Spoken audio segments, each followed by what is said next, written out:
Election ಬಳಿಕ ರಾಜ್ಯದತ್ತ high command ಚಿತ್ತ ನೆಟ್ಟಿದೆ. ರಾಜ್ಯ ಬಿಜೆಪಿ ಒಳಜಗಳಕ್ಕೆ ಮದ್ದು ಅರಿಯೋದಕ್ಕೆ ಮುಹೂರ್ತ ಫಿಕ್ಸ್ ಆದಂತೆ ಕಾಣಿಸ್ತಾ ಇದೆ. ರಾಜ್ಯಾಧ್ಯಕ್ಷ ಬಿವೈ ವಿಜಯೇಂದ್ರ ಯತ್ನಾಳ್ ಟೀಮ್ಗೆ ಹೈಕಮಾಂಡ್ ಈಗ ಬುಲಾವ್ ನೀಡಿದೆ. ಇಷ್ಟು ದಿನ ದೆಹಲಿ ವಿಧಾನಸಭಾ ಎಲೆಕ್ಷನ್ ನಲ್ಲಿ ಬ್ಯುಸಿ ಇದ್ದಂತಹ ಹೈಕಮಾಂಡ್ ಈ ರಾಜ್ಯದಲ್ಲಿ ಏನೇನಾಗ್ತಾ ಇದೆ ಅನ್ನುವಂತಹ ಅಪ್ಡೇಟ್ಸ್ ಅನ್ನ ತಗೊಳ್ತಾ ಇದ್ರು. ಹಾಗೆ ಒಂದಿಷ್ಟು ಕಿವಿ ಮಾತುಗಳನ್ನ ಹೇಳಿ ಕಳಿಸ್ತಾ ಇದ್ರು. ಬಟ್ ಈಗ ದೆಹಲಿ ಎಲೆಕ್ಷನ್ ಮುಗಿದಂತಹ ಬಳಿಕ ಈಗ ಹೈಕಮಾಂಡ್ ಚಿತ್ತ ರಾಜ್ಯದತ್ತ ನೆಟ್ಟಿದೆ. ಸದ್ಯಕ್ಕೀಗ ರಾಜನಹಳ್ಳಿ ಮಠಕ್ಕೆ, ಆ ಮಠದಲ್ಲಿ ವಾಲ್ಮೀಕಿ ಜಾತ್ರಾ ಮಹೋತ್ಸವ ಪ್ರವಾಸವನ್ನ ಕೈಗೊಂಡಂತಹ ಬಿವೈ ವಿಜಯೇಂದ್ರ ತಮ್ಮ ಪ್ರವಾಸವನ್ನ ರದ್ದು ಮಾಡಿಕೊಂಡು ಈಗ ದೆಹಲಿಗೆ ಪ್ರಯಾಣವನ್ನ ಬೆಳೆಸಿದ್ದಾರೆ. ನೆಲಮಂಗಲದವರೆಗೆ ಹೋಗಿ ವಾಪಸ್ ಆಗಿದ್ದಾರೆ ಬಿವೈ ವಿಜಯೇಂದ್ರ.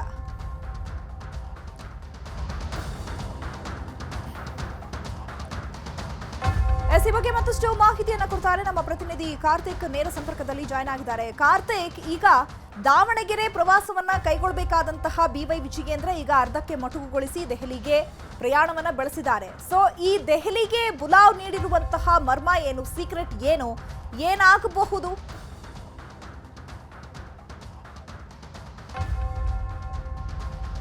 ಖಂಡಿತ ಚೈತ್ರ, ಈಗಾಗಲೇ ಅಂದ್ರೆ ವಾಲ್ಮೀಕಿ ಜಯಂತಿಯ ಒಂದು ಹಿನ್ನೆಲೆಯಲ್ಲಿ ಆ ಒಂದು ಕಾರ್ಯಕ್ರಮದಲ್ಲಿ ಭಾಗಿಯಾಗೋದಕ್ಕೆ ವಿಜಯೇಂದ್ರ ಅವರು ದಾವಣಗೆರೆಗೆ ಪ್ರಯಾಣವನ್ನು ಬೆಳೆಸಿದ್ರು. ಆದರೆ ಅದೇ ಒಂದು ಕಾರ್ಯಕ್ರಮದಲ್ಲಿ ಯತ್ನಾಳ್ ಟೀಮ್ ಭಾಗಿಯಾಗಿರುವಂತದ್ದು ವಿಜಯೇಂದ್ರ ಅವರ ಗಮನಕ್ಕೆ ಬರುತ್ತೆ. ಅದೇ ಒಂದು ಹಿನ್ನೆಲೆಯಲ್ಲಿ ಅವರು ಅಂದ್ರೆ ನೆಲಮಂಗಲದ ಹತ್ರ ಹೋಗಿ ಅಲ್ಲಿ ಮತ್ತೆ ರಿಟರ್ನ್ ಬಂದು ಈಗ ದೆಹಲಿಯತ್ತ ಪ್ರಯಾಣವನ್ನು ಕೂಡ ಬೆಳೆಸಿರುವಂತದ್ದು. ವಿಜಯೇಂದ್ರ ಅವರು ದೆಹಲಿಯತ್ತ ಪ್ರಯಾಣ ಬೆಳೆಸುವಂತ ಸಂದರ್ಭದಲ್ಲಿ ಅವರ ಪತ್ನಿಯೂ ಕೂಡ ಇದ್ದಾರೆ ಅನ್ನುವಂತ ಮಾಹಿತಿ ಈಗ ಲಭ್ಯ ಆಗಿರ್ತಕ್ಕಂಥದ್ದು. ಜೊತೆಗೆ ಅವರು 3-4 ದಿನಕ್ಕೆ ಬೇಕಾಗುವಂತಹ ಲಗೇಜ್ಗಳ ಸಮೇತವಾಗಿ ದೆಹಲಿಗೆ ಪ್ರಯಾಣವನ್ನು ಬೆಳೆಸಿದ್ದಾರೆ. ಇಲ್ಲಿ ಪ್ರಮುಖವಾಗಿ ಗಮನಿಸಬೇಕು, ರಾಜ್ಯಾಧ್ಯಕ್ಷರ ಆಯ್ಕೆಯ ವಿಚಾರವಾಗಿ ಕ್ಲೈಮ್ಯಾಕ್ಸ್ ಹಂತಕ್ಕೆ ಬಂದಂತೆ ಕಾಣಿಸ್ತಾ ಇದೆ. ದೆಹಲಿ ಚುನಾವಣೆ ಆಗಿರುವಂತಹ ಹಿನ್ನೆಲೆಯಲ್ಲಿ ಈಗ ಕೇವಲ ಅಂದ್ರೆ ಬಿಜೆಪಿ ಹೈಕಮಾಂಡ್ ರಾಜ್ಯದಲ್ಲಿ ಎದ್ದಿರ್ತಕ್ಕಂಥ ಬಣ ಸಂಘರ್ಷವನ್ನು ಶಮನ ಮಾಡುವಂತಿರ್ಬೋದು, ಜೊತೆಗೆ ರಾಜ್ಯಾಧ್ಯಕ್ಷರ ಆಯ್ಕೆಯನ್ನ ಅಂತಿಮಗೊಳಿಸುವಂತ ಒಂದು ಹಂತಕ್ಕೆ ಬಂದಂತ ಕಾಣ್ತಾ ಇದೆ. ಜೊತೆಗೆ ಅದಕ್ಕೆ ಸಂಬಂಧಪಟ್ಟಂತೆ ಒತ್ತನ್ನು ಕೂಡ ಕೊಡ್ತಾ ಇದೆ. ಆ ಒಂದು ಪ್ರಕ್ರಿಯೆಗಳು ಕೂಡ ಈಗಾಗಲೇ ನಡೀತಾ ಇರುವಂತದ್ದು. ಇದೇ ಒಂದು ಹಿನ್ನೆಲೆಯಲ್ಲಿ ವಿಜಯೇಂದ್ರ ಅವರಿಗೆ ಬುಲಾವನ್ನ ದೆಹಲಿ ಹೈಕಮಾಂಡ್ ಕೊಟ್ಟಿದೆ ಅನ್ನುವಂಥದ್ದು ಕೂಡ ಈಗ ಹೇಳಲಾಗ್ತಾ ಇರುವಂತದ್ದು. ವೈಯಕ್ತಿಕ ಕಾರಣಕ್ಕಾಗಿ ಅವರು ಹೋಗ್ತಾ ಇರುವಂತದ್ದಾದ್ರೂ ಕೂಡ ಅಲ್ಲಿ ವರಿಷ್ಠರ ನಾಯಕರ ಭೇಟಿಯನ್ನು ಕೂಡ ಮಾಡ್ತಾ ಇದ್ದಾರೆ. ವರಿಷ್ಠರು ಕೂಡ ಅವರಿಗೆ ಆಹ್ವಾನವನ್ನು ನೀಡಿದ್ದಾರೆ ಅನ್ನುವಂಥ ಒಂದು ಮಾಹಿತಿಯು ಕೂಡ ಈಗ ಲಭ್ಯವಾಗಿರತಕ್ಕಂಥದ್ದು. ಜೊತೆಗೆ ಇವತ್ತು ರಾತ್ರಿ ದೆಹಲಿಗೆ ಯತ್ನಾಳ್ ಅಂಡ್ ಟೀಮ್ ಕೂಡ ಪ್ರಯಾಣವನ್ನು ಬೆಳೆಸಲಿಕ್ಕಿದೆ.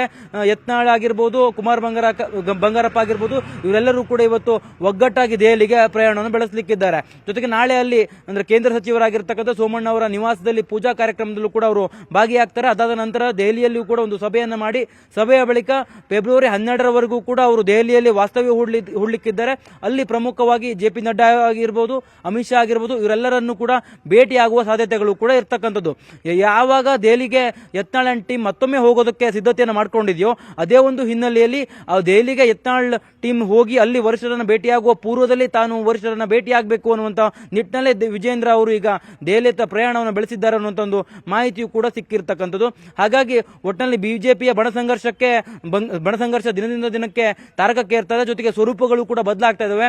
ನಾಯಕರ ನಡುವೆ ಅಂದ್ರೆ ಪ್ರತಿಷ್ಠೆಯ ಕಣವಾಗಿಯೂ ಕೂಡ ಈ ಒಂದು ವಿಚಾರ ಈಗ ಮುನ್ನೆಲೆಗೆ ಬರ್ತಾ ಇರ್ತಕ್ಕಂಥದ್ದು. ತಾವೆಲ್ಲರೂ ಕೂಡ ಲೀಡರ್ಗಳಾಗಬೇಕು, ಜೊತೆಗೆ ತಾವೆಲ್ಲರೂ ಕೂಡ ನಾಯಕರಾಗಿ ಗುರುತಿಸಿಕೊಳ್ಬೇಕು, ತಮ್ಮ ಸಾಮರ್ಥ್ಯನ ಬಿಜೆಪಿ ಹೈಕಮಾಂಡ್ಗೆ ತೋರಿಸಬೇಕು ಅನ್ನುವಂಥ ನಿಟ್ಟಿನಲ್ಲಿ ಈಗ ನಾಯಕರುಗಳು ಪಣತೊಟ್ಟಂತೆ ಕಾಣಿಸ್ತದೆ. ಅದೇ ಒಂದು ಹಿನ್ನೆಲೆಯಲ್ಲಿ ನೋಡೋದಾದ್ರೆ ಶ್ರೀರಾಮುಲು ಅವರು ಕೂಡ ಈಗಾಗಲೇ ತಾನು ಏಕಾತ್ಮಕ ಯಾತ್ರೆಯನ್ನ ಮಾಡ್ತೇವೆ, ಜೊತೆಗೆ ನಾನು ಒಗ್ಗೂಡಿಸ್ತೇನೆ, ಬಣ ಸಂಘರ್ಷವನ್ನು ಶಮನ ಮಾಡ್ತೇನೆ ಅನ್ನುವಂಥ ನಿಟ್ಟಿನಲ್ಲಿ ಹೊರಟಿರ್ತಕ್ಕಂಥದ್ದು. ಅವರೊಂದು ಹೇಳಿಕೆಯನ್ನು ಕೂಡ ಈ ಬಗ್ಗೆ ಕೊಟ್ಟಿರ್ತಕ್ಕಂಥದ್ದು. ಮೊನ್ನೆ ತಾನೇ ಬಿಜೆಪಿಯ ರೆಬಲ್ಸ್ ನಾಯಕರು ದೆಹಲಿಗೆ ಹೋಗಿ ಹೈಕಮಾಂಡ್ ಅನ್ನ ಮೀಟ್ ಮಾಡಬೇಕು, ಹಾಗೆ ತಮ್ಮ ವಿಷಯಗಳು ಏನೇನಿದೆ ಅವ್ರ ಜೊತೆ ಚರ್ಚೆ ಮಾಡಬೇಕು ಅನ್ನುವಂಥ ನಿಟ್ಟಿನಲ್ಲಿ ದೆಹಲಿಗೆ ಹೋಗಿದ್ರು. ಬಟ್ ಆ ಒಂದು ಮೀಟಿಂಗ್ ಫಲಪ್ರದವಾಗದ ಹಿನ್ನೆಲೆಯಲ್ಲಿ ವಾಪಸ್ ಆಗಿದ್ರು ರೆಬಲ್ಸ್ ಟೀಮ್ ಅವರು.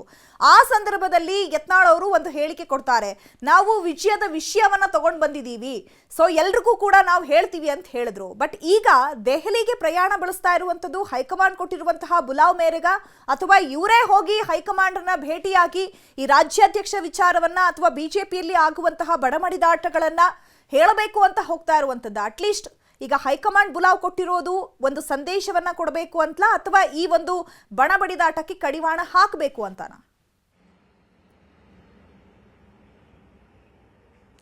ಚೈತ್ರ, ಇಲ್ಲಿ ಗಮನಿಸಬೇಕು, ರೆಬಲ್ಸ್ಗಳು ಯಾವಾಗ ದೆಹಲಿಗೆ ಪ್ರಯಾಣವನ್ನು ಬೆಳೆಸಿದ್ರು ಆ ಸಂದರ್ಭದಲ್ಲಿ ಸಂದಿಗ್ಧ ಸ್ಥಿತಿಯು ಕೂಡ ಅವ್ರಿಗೆ ಉಲ್ಬಣ ಆಗಿತ್ತು. ಯಾಕೆ ಅಂತಂದ್ರೆ ಒಂದ್ ಕಡೆ ದೆಹಲಿ ಚುನಾವಣೆಯಲ್ಲಿ ಹೈಕಮಾಂಡ್ ನಾಯಕರು ಬ್ಯುಸಿ ಆಗಿದ್ರೆ, ಇನ್ನೊಂದು ಕಡೆ ಅಲ್ಲಿ ಅಂದ್ರೆ ಅಧಿವೇಶನಗಳು ಕೂಡ ನಡೀತಾ ಇರುವಂತಹ ಹಿನ್ನೆಲೆಯಲ್ಲಿ ವರಿಷ್ಠ ಯಾರು ಅವ್ರಿಗೆ ಸಿಕ್ಕಂತೆ ಕಾಣಿಸ್ತಾ ಇಲ್ಲ. ಅದೇ ಒಂದು ಕಾರಣಕ್ಕಾಗಿ ಆ ಸಂದರ್ಭದಲ್ಲಿ ಅವರು ಫೆಬ್ರವರಿ 10 ಬಳಿಕ ಬಂದು ಮತ್ತೊಮ್ಮೆ ಅಲ್ಲಿ ಅಂದ್ರೆ ವರಿಷ್ಠ ನಾಯಕರುಗಳನ್ನ ಭೇಟಿಯಾಗುವ ಮೂಲಕ ಒಂದು ಸಿದ್ಧತೆಯನ್ನ ಮಾಡ್ಕೊಂಡೇ ತಾವು ಬಂದಿದ್ದೀವಿ ಅನ್ನುವಂತ ಮಾತನ್ನು ಕೂಡ ಆ ಸಂದರ್ಭದಲ್ಲಿ ಅಂದ್ರೆ ಅಲ್ಲಿ ಇರ್ತಕ್ಕಂಥ ರೆಬಲ್ಸ್ಗಳ ಮೂಲವು ಕೂಡ ಖಚಿತಪಡಿಸಿತ್ತು. ಜೊತೆಗೆ ಇಲ್ಲಿ ಪ್ರಮುಖವಾಗಿ ಗಮನಿಸಬೇಕು, ಒಗ್ಗಟ್ಟಾಗಿ ಅವರು ಹೋಗೋದಕ್ಕೆ ನಿಶ್ಚಯವನ್ನು ಈ ಹಿಂದೆ ಮಾಡಿದ್ರು. ದೆಹಲಿಯಿಂದ ಯಾವಾಗ ವಾಪಸ್ ಬರಬೇಕು ಅದೇ ಒಂದು ಸಂದರ್ಭದಲ್ಲಿ ಅವರು ದೆಹಲಿಗೆ ಮತ್ತೊಮ್ಮೆ ಯಾವಾಗ ಪ್ರಯಾಣವನ್ನು ಬೆಳೆಸಬೇಕು ಅನ್ನುವಂಥ ಒಂದು ನಿಶ್ಚಯವನ್ನು ಮಾಡಿಕೊಂಡೇ ಬಂದಂತೆ ಕಾಣಿಸ್ತಾ ಇದೆ. ಅದೇ ಕಾರಣಕ್ಕಾಗಿ ಇವತ್ತು ಅವರು ಎಲ್ಲರೂ ಕೂಡ ಹರಿಹರದಲ್ಲಿ ಜಾತ್ರಾ ಮಹೋತ್ಸವದಲ್ಲಿ ಭೇಟಿಯಾಗಿರುವಂಥದ್ದು, ಅಲ್ಲಿ ಸಭೆಯನ್ನು ಕೂಡ ನಡೆಸಿದ್ದಾರೆ. ಆ ಒಂದು ಸಭೆಯ ಬಳಿಕ ಮತ್ತೆ ಬೆಂಗಳೂರಿಗೆ ಬಂದು ಬೆಂಗಳೂರಿನ ಮೂಲಕವಾಗಿ ದೆಹಲಿಗೆ ಪ್ರಯಾಣವನ್ನು ಬೆಳೆಸಲಿಕ್ಕಿದ್ದಾರೆ ಅನ್ನುವಂಥ ಮಾಹಿತಿ ಈಗ ಸಿಕ್ಕಿರ್ತಕ್ಕಂಥ. ಜೊತೆಗೆ ನಾಳೆ ಸೋಮಣ್ಣ ಅವರ ನಿವಾಸದಲ್ಲಿ ಪೂಜಾ ಕಾರ್ಯಕ್ರಮದಲ್ಲಿ ಭಾಗಿಯಾಗ್ತಾರೆ. ಜೊತೆಗೆ ಅದಾದ ನಂತರದಲ್ಲಿ ಸಭೆಯನ್ನು ಕೂಡ ಮಾಡ್ತಾರೆ. ಸಭೆಯ ಬಳಿಕ ವರಿಷ್ಠ ನಾಯಕರುಗಳನ್ನು ಭೇಟಿಯಾಗೋದಕ್ಕೆ ಸಮಯವನ್ನು ಕೂಡ ನಿಗದಿಪಡಿಸಿಕೊಂಡಿದ್ದಾರೆ ಅನ್ನುವಂಥ ಮಾಹಿತಿಯು ಕೂಡ ಈಗ ಲಭ್ಯ ಆಗಿದೆ. ಜೊತೆಗೆ ಅವರು ಫೆಬ್ರವರಿ 12ರವರೆಗೂ ಕೂಡ ದೆಹಲಿಯಲ್ಲಿ ವಾಸ್ತವ್ಯ ಹೂಡಲಿಕ್ಕಿದ್ದಾರೆ. ಜೊತೆಗೆ ನಡ್ಡಾ ಅವರನ್ನ ಮತ್ತು ಅಮಿತ್ ಶಾ ಅವರನ್ನ ಭೇಟಿಯಾಗಲೇಬೇಕು ಅನ್ನುವಂಥ ಒಂದು ತೀರ್ಮಾನವನ್ನ ರೆಬಲ್ಸ್ ಟೀಮ್ ಮಾಡಿದೆ. ಅದಕ್ಕೆ ಸಂಬಂಧಪಟ್ಟಂತೆ ಈಗಾಗಲೇ ಸಿದ್ಧತೆಗಳು ಕೂಡ ನಡೀತಾ ಇರುವಂತದ್ದು. ಪ್ರಹ್ಲಾದ್ ಜೋಶಿಯ ಮೂಲಕವಾಗಿ ಅಥವಾ ಬಸವರಾಜ ಬೊಮ್ಮಾಯಿ ಅವರ ಮೂಲಕವಾಗಿ ಇಲ್ಲಿ ಅವರು ಭೇಟಿಯನ್ನು ಮಾಡಬೇಕು ಅನ್ನುವಂಥ ಒಂದು ನಿರ್ಣಯಕ್ಕೆ ಸಂಬಂಧಪಟ್ಟಂತೆ ಈಗಾಗಲೇ ಸಿದ್ಧತೆಯನ್ನು ಕೂಡ ಮಾಡಿಕೊಳ್ತಾ ಇದ್ದಾರೆ. ಇದರ ನಡುವೆ ಈಗಾಗಲೇ ವಿಜೇಂದ್ರ ಕೂಡ ಏಕಾಏಕಿ ದೆಹಲಿಯತ್ತ ಪ್ರಯಾಣವನ್ನು ಬೆಳೆಸಿದ್ದಾರೆ. ಇಲ್ಲಿ ಗಮನಿಸಬೇಕು, ವಿಜೇಂದ್ರ ಒಂದು ಪ್ರಯಾಣವನ್ನು ಕೂಡ ನಾವು ವಿಮರ್ಶೆ ಮಾಡೋದಾದ್ರೆ, ಈಗಾಗಲೇ ಯತ್ನಾಳ್ ಅಂಡ್ ಟೀಮ್ ಇವತ್ತೇ ಪುನಃ ಮತ್ತೆ ದೆಹಲಿಗೆ ಹೋಗುವಂಥದ್ದು ಯಾವಾಗ ಖಚಿತ ಆಯಿತು ಆ ಒಂದು ಹಿನ್ನೆಲೆಯಲ್ಲಿ ಯತ್ನಾಳ್ ಅವರ ಟೀಮ್ಗೆ ವರಿಷ್ಠರು ಸಿಗುವಂತ ಪೂರ್ವದಲ್ಲಿ ನಾನು ಹೋಗಿ ಭೇಟಿಯನ್ನು ಮಾಡಿ ನನ್ನ ವರ್ಷನನ್ನು ಅವರ ಮುಂದೆ ಇಡಬೇಕು. ಜೊತೆಗೆ ಇವರಿಂದ ಆದಂತ ಹಾನಿ ಏನಾಗಿದೆ, ಪಕ್ಷದ ಕಾರ್ಯಕರ್ತರ ವಲಯದಲ್ಲಿ ಯಾವೆಲ್ಲ ಚರ್ಚೆಗಳಿದ್ದಾವೆ, ಸರ್ಕಾರದ ಮಟ್ಟದಲ್ಲಿ ಇಷ್ಟೆಲ್ಲ ಹಗರಣಗಳಿದ್ರು ಕೂಡ ಸರ್ಕಾರದ ವಿರುದ್ಧ ಒಗ್ಗಟ್ಟಾಗಿ ನಾವು ಹೋರಾಟವನ್ನು ಮಾಡಬಹುದಿತ್ತು. ಆದರೆ ಇವರು ಬಣಬಡಿದಾಟವನ್ನು ಮಾಡ್ತಾ ಇದ್ದಾರೆ. ಜೊತೆಗೆ ಹೈಕಮಾಂಡ್ಗೂ ಕೂಡ ಇವರು ಬೆಲೆನ ಕೊಡ್ತಾ ಇಲ್ಲ. ರಾಧಾ ಮೋಹನ್ ದಾಸ್ ಅಗರ್ವಾಲ್ ಇರಬಹುದು, ಜೊತೆಗೆ ಈ ಹಿಂದೆ ಉಸ್ತುವಾರಿಯಾಗಿರ್ತಕ್ಕಂಥ ಅರುಣ್ ಸಿಂಗ್ ಅವರ ವಿರುದ್ಧವೂ ಕೂಡ ಟೀಕೆಯನ್ನು ಮಾಡ್ತಾ ಇದ್ದಾರೆ. ಇವರ ಒಂದು ಏನು ಹಿನ್ನೆಲೆ ಇದೆಯಲ್ಲ, ಇವರೆಲ್ಲರೂ ಕೂಡ ಬಿಜೆಪಿಗೆ ನಿಷ್ಠರಾಗಿರ್ತಕ್ಕಂಥವರಲ್ಲ. ಇವರೆಲ್ಲರೂ ಕೂಡ ತಮ್ಮ ವೈಯಕ್ತಿಕ ಲಾಭಕ್ಕಾಗಿ ಈ ರೀತಿಯಾಗಿ ಒಂದು ಚಟುವಟಿಕೆಗಳನ್ನು ಮಾಡ್ತಾ ಇದ್ದಾರೆ ವಿನ ಇವರಿಂದ ಯಾವುದೇ ರೀತಿಯ ಪಕ್ಷಕ್ಕೆ ಲಾಭ ಇಲ್ಲ. ಜೊತೆಗೆ ಇವರು ಯಾರು ಕೂಡ ಪಕ್ಷಕ್ಕೆ ಲಾಭ ಆಗುವಂತ ನಿಟ್ಟಿನಲ್ಲಿ ನಡ್ಕೊಳ್ತಾ ಇಲ್ಲ. ಪಕ್ಷದ ವೇದಿಕೆಯಲ್ಲಿ ತೀರ್ಮಾನ ಮಾಡಿ ಅಥವಾ ವೇದಿಕೆಯಲ್ಲಿ ಚರ್ಚೆ ಮಾಡಿ ಅನ್ನುವಂಥ ಒಂದು ಮಾತನ್ನ ಸಾಕಷ್ಟು ಬಾರಿ ನಾವೆಲ್ಲ ಹೇಳಿದ್ರು ಕೂಡ ಇವರ್ಯಾರು ಇಲ್ಲಿ ಆ ಒಂದು ವಿಚಾರವನ್ನ ಮಾಡ್ತಾ ಇಲ್ಲ ಅನ್ನುವಂಥದ್ದನ್ನು ಕೂಡ ಈ ಎಲ್ಲ ವಿಚಾರವನ್ನ ಇಟ್ಟುಕೊಂಡು ವರಿಷ್ಠರನ್ನ ಭೇಟಿಯಾಗೋದಕ್ಕೆ ವಿಜೇಂದ್ರ ತೆರಳಿರತಕ್ಕಂಥದ್ದು. Chaitraraj, okay, thank you Karthik. ತಮ್ಮೆಲ್ಲ ಬಿಜೆಪಿ ನಾಯಕರ ಮಧ್ಯೆ ಹಂದಿ ಕೋಣ ಫೈಟ್ ಜೋರಾಗಿ ನಡೀತಾ ಇದೆ. ದಾವಣಗೆರೆ ಹಂದಿಗಳು ಅಂತ ಹೇಳಿದಂತಹ ಯತ್ನಾಳ್ಗೆ ಈಗ ಟಾಂಗ್ ನೀಡಲಾಗಿದೆ. ಯತ್ನಾಳ್ಗೆ ಕೋಣ ಅಂತ ಎಂಪಿ ರೇಣುಕಾಚಾರ್ಯ ಕೌಂಟರ್ ಕೊಟ್ಟಿದ್ದಾರೆ.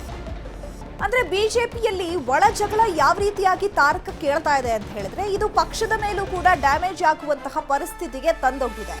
ಯಾಕಂದ್ರೆ ಹೈಕಮಾಂಡ್ ಸಾಕಷ್ಟು ಬಾರಿ ಸೂಚನೆಯನ್ನ ಕೊಟ್ಟಿದ್ರು, ಅಥವಾ ಪಕ್ಷಕ್ಕೆ ಡ್ಯಾಮೇಜ್ ಆಗುವಂತಹ ಸ್ಟೇಟ್ಮೆಂಟ್ಗಳು, ಅಥವಾ ನಿಮ್ಮ ನಾಯಕರನ್ನೇ ನೀವು ಬಿಟ್ಕೊಡದೇ ಇರುವಂತಹ ಒಂದು ಸ್ಟೇಟ್ಮೆಂಟ್ಗಳು, ಆ ರೀತಿಯಾದಂತಹ ಸ್ಟೇಟ್ಮೆಂಟ್ಗಳನ್ನ ಮಾಧ್ಯಮಗಳ ಮುಂದೆ ಕೊಡಬೇಡಿ ಅಂತ ಹೇಳಿದ್ರು. ಬಟ್ ಅದಾದ ಮೇಲೆ ಯತ್ನಾಳ್ ಅವರು ಒಂದು ಹಂದಿಗಳು ಅನ್ನುವಂತಹ ಒಂದು ಪದವನ್ನ ಬಳಸಿರ್ತಾರೆ. ಅದಕ್ಕೀಗ ಎಂಪಿ ರೇಣುಕಾಚಾರ್ಯ ಕೌಂಟರ್ ಕೊಟ್ಟಿದ್ದಾರೆ. ಯತ್ನಾಳ್ ಯಾಕೆ ರೇಸ್ನಾಗಿಲ್ಲ? ಮುಖ್ಯಮಂತ್ರಿಗೂ ರೇಸ್ನಾಗದೀನಿ, ಅಧ್ಯಕ್ಷರಿಗೂ ರೇಸ್ನಾಗದೀನಿ. ನಾನು ಲೂಟಿ ಮಾಡಿಲ್ಲ, ಎತ್ತ ಹಾಕಿಲ್ಲ, ಯಾರ ಮನಿ ಮುರಿದಿಲ್ಲ, ಪಕ್ಷ ವಿರೋಧಿ ಚಟುವಟಿಕೆ ಮಾಡಿಲ್ಲ.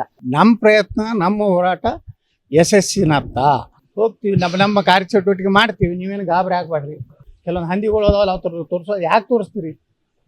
ನಾವೇನೋ ಪ್ರಚೋದನೆಯಾಗಿ ಮಾತಾಡ್ಲತ್ತೇವೆ. ನಾವು ಹಂದಿಗಳಿಗೆ ಉತ್ತರ ಕೊಡೋದಿಲ್ಲ. ದಾವಣಗೆರೆಗೆ 1-2 ಹಂದಿ ಅದಾವ, ಅವ್ರ ಮನೆ ಮುಂದೆ ಒಂದು ಟೆಂಟ್ ಹೊಡ್ಸಿ. ನೀವು ಇದೇ ಮಾಡ್ಕೊತ ಹೋಗ್ರಿ, ನಾವು ನಮ್ದು ಕೆಲಸ ನಾವು ಮಾಡ್ತೀವಿ.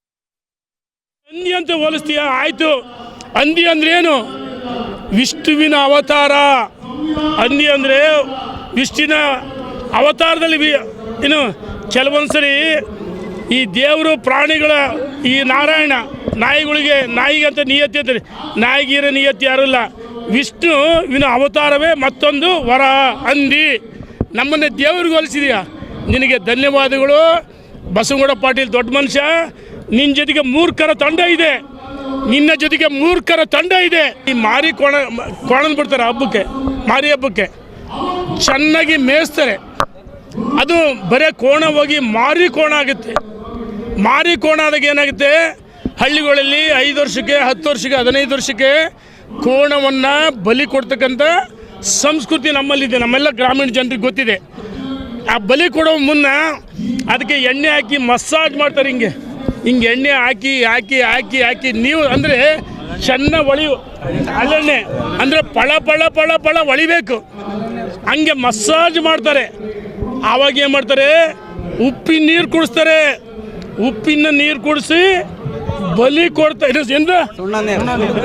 ಸುಣ್ಣ ಉಪ್ಪು ಹಾಕಿ ನೀರು ಕುಡಿಸ್ತಾರೆ. ಆವಾಗ ಬೆಳಗಿನ ಜಾವ ಬಲಿ ಕೊಡ್ತಾರೆ. ಅದೇ ರೀತಿ ನಿನಗೆ ಮಾರಿ ಕೋಣಂಗೆ ಬಲಿ ಕೊಡ್ತಾರೆ, ನಿನ್ನನ್ನು ಬಲಿ ಕೊಡ್ತಾರೆ. ಕೆಲವರು ಅರ್ಥ ಮಾಡ್ಕೊಳ್ಬೇಕು. ನೀನು ಯಡಿಯೂರಪ್ಪನ ಬಗ್ಗೆ ಮಾತಾಡಿದ್ರೆ ದೊಡ್ಡ ಮನುಷ್ಯ ಆಗ್ಬಿಡ್ತೀಯ. ವಿಜಯೇಂದ್ರ